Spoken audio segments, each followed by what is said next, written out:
Simon McGrath, thank you for joining us. Tell us a bit about yourself. Where are you from, family, and what do you do for a living?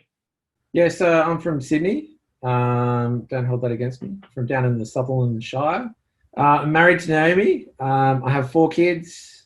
In terms of what do I do, that's a funny one. Like COVID's put a bit of a spin on it. For the last 22 years, I think it worked out. I've been working in advertising. Mm-hmm.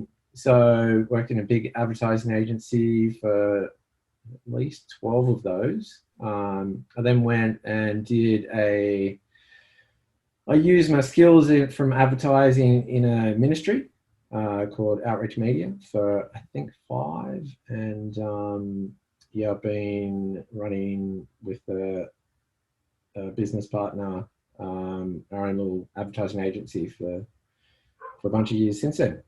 Okay. Yeah. So you're also I also paint. yeah. Paint. Yeah, art. Yeah. We can tell by the pictures hanging behind you. So you paint. You're an artist. Yep. You also are a Christian. So can you tell us how did you become a Christian? Yeah, good question. I was sent to Sunday school. My mum wasn't a believer. My dad maybe is. Hard to tell. Anyway, I sent to Sunday school. I remember making some sort of strange commitment for the future when I was really young. I remember praying that. I remember talking to my Sunday school teacher about that years later. But it wasn't really until high school that I think the rubber hit the road and I had to make a real commitment. Mm. I could see my life going down 2 different directions. And yeah, I remember really getting on my knees. I'm getting goosebumps. Getting on my knees and just repenting and saying, God, I'm sorry. I want to live your way. That was a big moment in high school. Thanks, Sheena. That's so obviously your life has been impacted by that. That's how you became a Christian. Can you tell us some of your story or your history as a visual artist? Like what made you get into it, and what kind of stuff have you done? Current projects? Yeah, I think behind it for all of us, whether you're a musician or a painter, I've got a sneaking suspicion that the thing that got us there in the first place is we got approval from either our mum or dad. I remember as a little kid, doing drawings and stuff, and my parents going, "Oh, that's good." And then I reckon that's why we keep going with it. Yeah. People go, "Oh, that's good." So you're like, "Oh, I must keep doing this." Yeah, so, yeah, I've loved doing it forever. I went to uni, went to College of Fine Arts. But then in my second year, I went overseas to Canada. Mm-hmm. That was the best year ever. I loved it. So after doing uni, I had to work out what to do. That's why I went into advertising, because I needed to earn money. But I've kept doing my painting and my art. I developed a whole lot of conceptual art for a long time. People may, if you Google me, my name's Simon McGrath, and TAPS, TAPS, you'll see I did a big installation at Sculptures by the Sea in 2011 called Who Left the Tap Running. Yeah. And I remember it. That's one that I think people would notice. So it wasn't a painting, but it was an artwork. I've done a bunch of other stuff.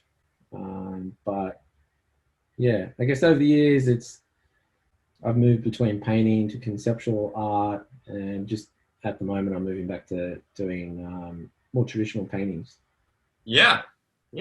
And we were just chatting before this. A painting you've done recently just got included in a new gallery. You're part of. Can you explain it to us? Oh, it's got into a thing called the Mossman Art Prize. So yeah, there's a bunch of artists in that prize at the moment now. Ken Doan, Wendy Sharp.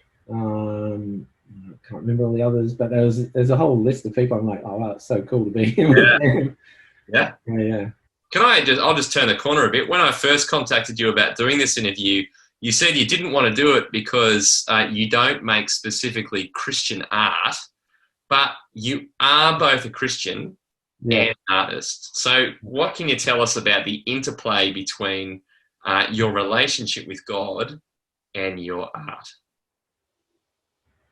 It's a good question. There were, looking back, I'm like, oh, there were a couple of artworks that I have done. Like there was one that got into the Blake Prize, which is a religious-based prize, which dealt with looked at communion and how something so great as the body and blood of Christ we represented in our churches with just juice and like no frills bread. So I took this photo of just a bottle of juice and bread.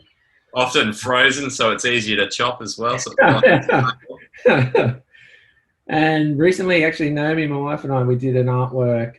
We got into the Mandorla Art Prize, and we got a commended award, which was based on looking at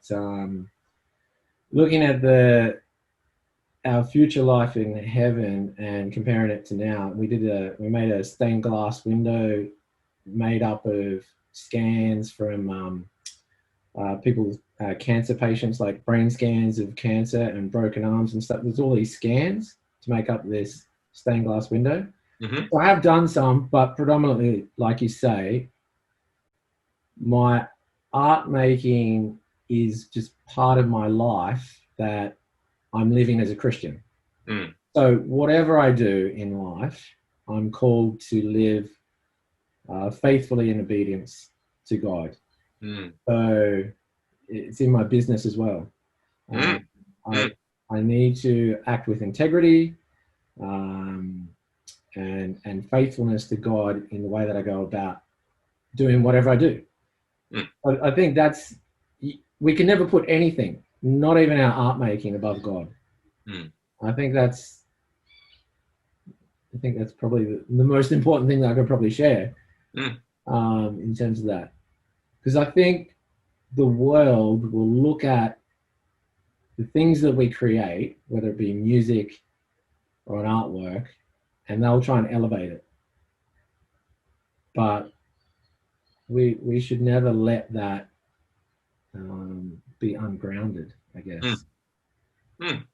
That's really helpful, no? Thank you for sharing that. Yeah. Now, there are a whole bunch of aspiring artists tuning in tonight. Before we finish up, have you got any advice for them on being both a Christian and an artist? I guess we need to be salt, don't we? In the way we need to be different. I think part of our service is using our gifts and our talents for God, and to think how we can do that, how we can do that cheerfully.